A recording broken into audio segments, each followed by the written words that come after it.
and welcome back to my channel. My name is Lawrencia and this is Bantz with Lawrencia. How are you all doing? I hope you're doing great. For today's episode, the internet this week has been very heavy on the internet, especially in Nigeria, because of the passing of Davido's son, Ifeanyi Adeleke. Our sincere condolences to them, and we wish the family the fortitude to bear the loss.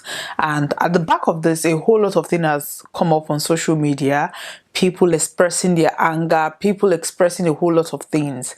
Now, today's episode is about Stella, Nollywood actress Stella Damasus.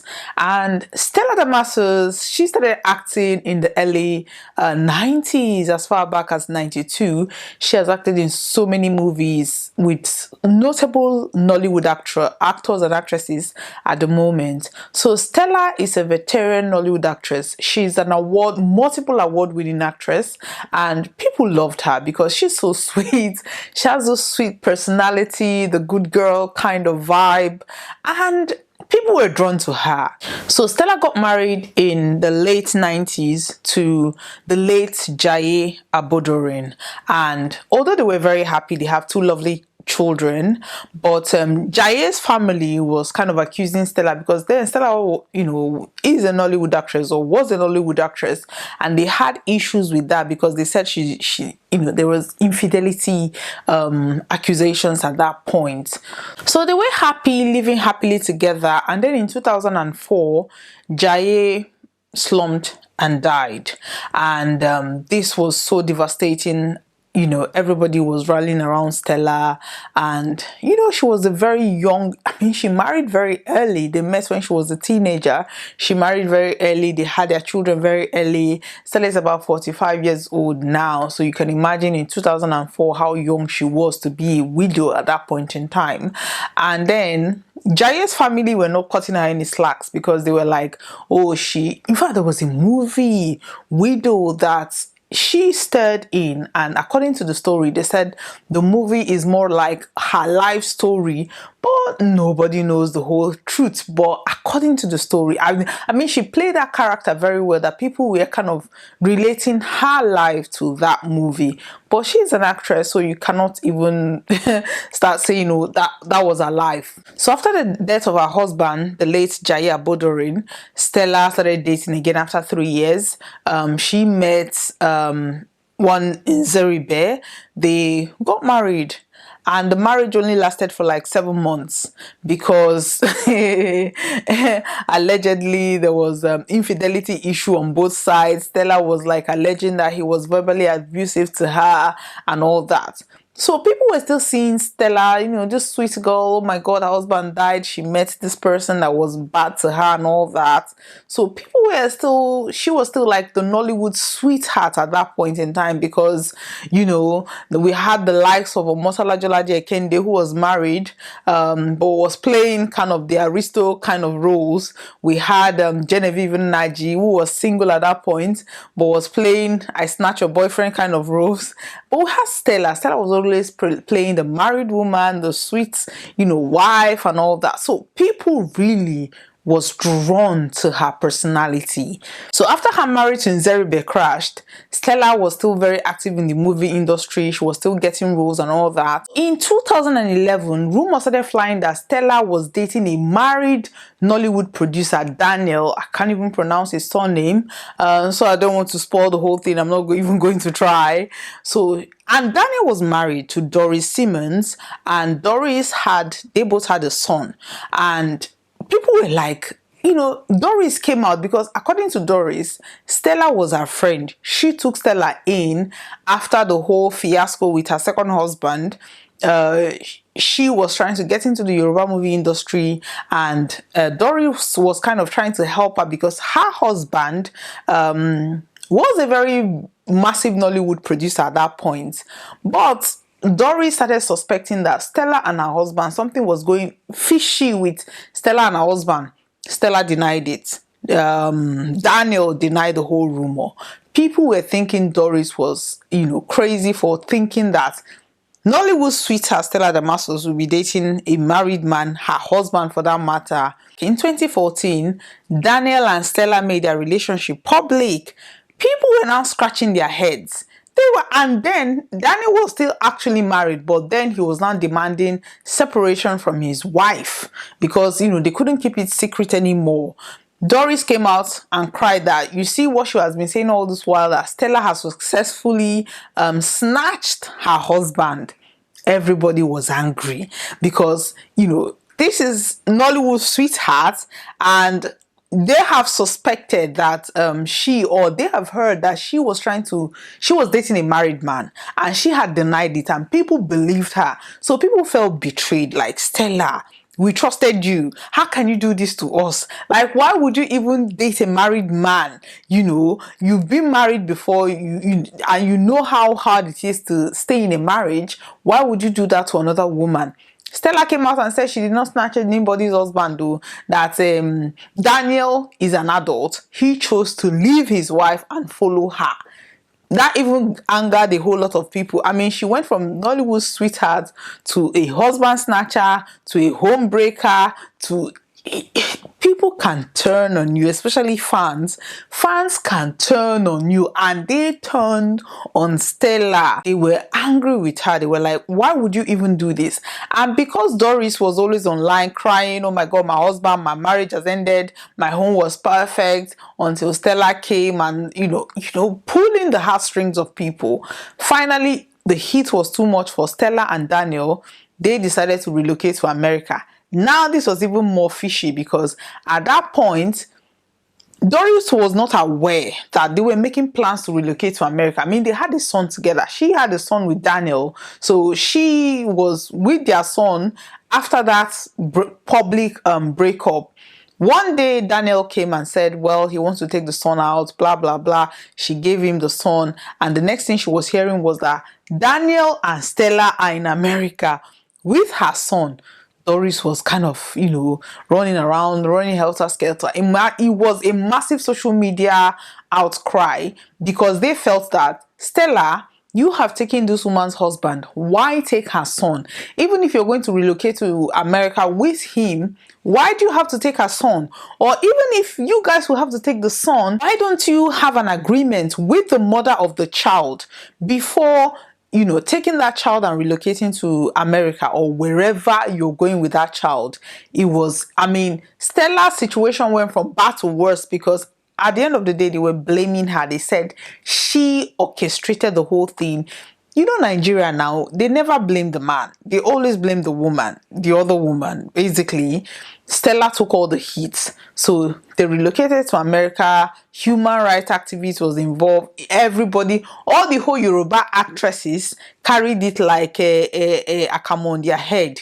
They were all on social media advocating, bashing Stella, and but Stella was already in America. She didn't even care. She was there living her best life with her children, 2 children.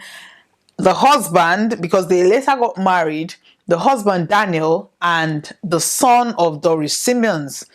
They were playing house, they were playing happy family. And then in 2019, speculation started, flying here and there that Daniel has moved out of their house in Dallas and moved to wherever he chose to move to, and that their relationship is having issues. People came out online and celebrated. People were happy.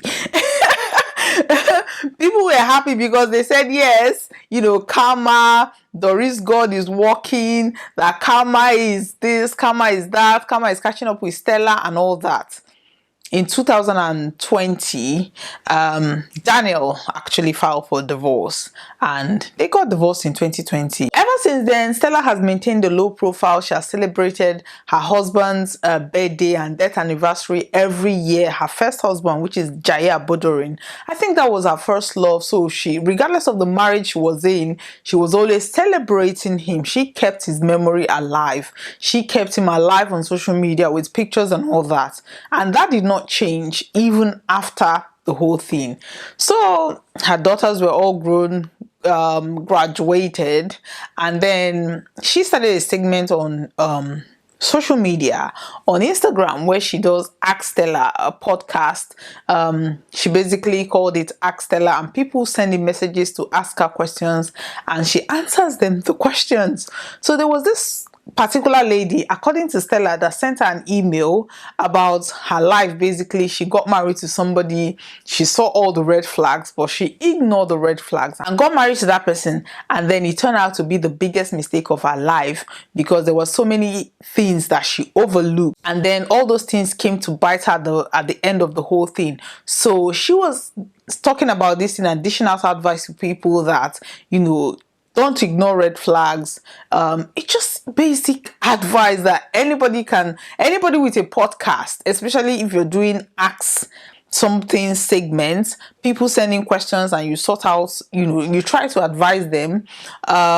People took it personal. They said that, how can you be advising somebody? I mean, this is your situation. People felt that segment was so much like her life story, and bloggers ran with it. They were, cutting and joining the whole story, posting it online, saying that Stella, the husband snatcher, has now become advisor, blah blah blah. I think what actually got to Stella was that Vanguard, I don't know why that pained her a lot, but Vanguard newspaper, which is a very reputable, according to Stella, a very reputable newspaper, actually published a story. I mean, they took the advice segments that she did, or the letter that the lady wrote to her. They took that segment and said it was her life story. So Stella came online, she was boiling. Stella said, that David's son just died. She won an award. She did not post anything about her award just because of everybody's mourning the death of Ifeanyi. But all Vanguard could do was to publish lies about her.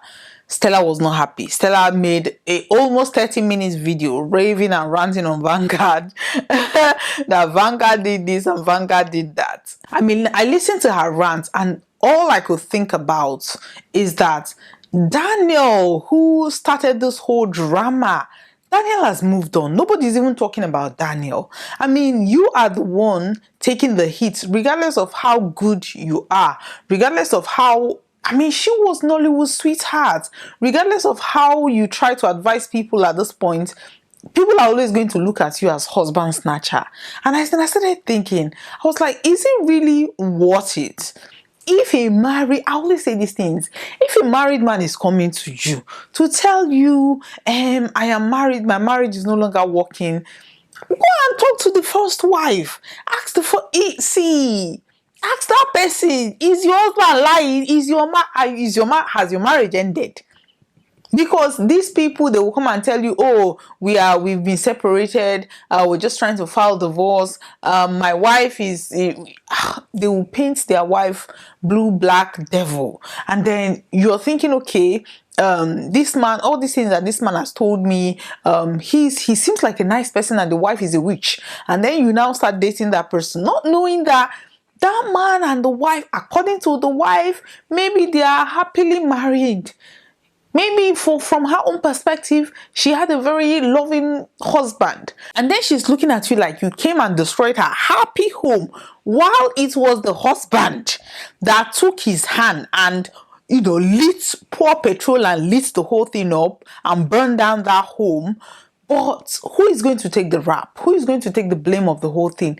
It is the other woman. So I always tell people, before you start dating that man with a child, whether he's married or not, because some people, they will tell you, I am partially married. What do you mean by you're partially married? Because maybe they have a child with somebody and that person, sometimes they do introduction. So as far as they're concerned, they're partially married. But to that woman that they've done introduction on, she feels that she is a married woman.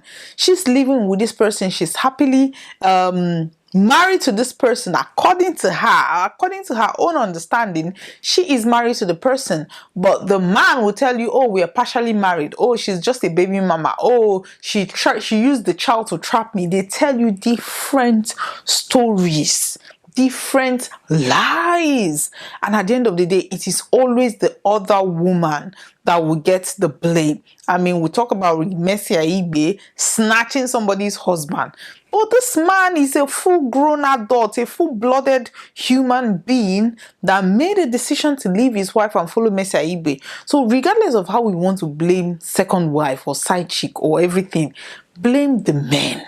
And then the women in the whole center of this situation, especially the second wife, before, or the side chick, as the case may be, because side chick is always the one that turns out to be the second wife or the third wife. Make sure that for your sanity, for you, especially in Africa, nobody is going to blame the man. They're always going to blame you. I mean, Stella is coming out now to cry, made the whole 30 minutes video raving and ranting about people disrespecting her. But you brought that upon yourself. You brought that upon yourself. Before you date a married man, whether the man is telling you that the wife is the Jezebel and devil that just in human form, do your findings. Make sure you talk to the woman. If the woman is now telling you, yes, I don't want, or I was not aware, at least now you can get some facts from, you can let her know. See, I don't know. I just wish, Stella all the best. I mean, I don't think that it's been a dent on an image. I don't think there's any redeemable way she can come out of this situation, because even if she's marrying again, people are always going to address her as Stella the homebreaker, Stella the husband snatcher. Regardless of the advice or helping that she's giving other people, that is always going to be her identity. Which is it worth it? It's not worth it. I mean, I don't know. Leave me a comment in the comment section. Has a married man approached you and told you, oh my God, my wife is the devil, or my wife is not doing this, and I don't know what these men are thinking. You cannot, predict what they are thinking, but you can control your actions. Have you been in a situation like people, they approached you and you realized that this man, everything he said was a lie? Or were you happy to be the side chick because of benefit that you're getting, regardless of the bashing that you're going to get online? Because, I mean, we're talking about Ooni of Ife, who is marrying wife every other market day, and these women are happy to be in that situation. So regardless of how we want to think that polygamy is, I think, I said by talking about, Ooni of Ife in the other video, that all animals are equal, but some are more equal than the other. Regardless of how we want to think that polygamy is a bad thing, there are some people who accept these things. So if a married man is coming to you to tell you that they want to date you, if you're happy with polygamy, make sure that the other woman, the first wife or the second wife or the third wife, is in line with that agreement. If everybody aligned, then you can go ahead and do it. But if you are thinking, okay, I can cushion this, whatever comes with it, whatever comes with polygamy, whatever backlash I am going to get, as long as I'm in my private jet crying, I am happy to take that backlash. If you're happy, I mean, people have different threshold of tolerance. If you can tolerate people raining insults on you, every post or every step you take, then go ahead and do these things. Go ahead and do it. So thank you very much for watching today's episode. Please like and share. Thank you very much. Bye bye.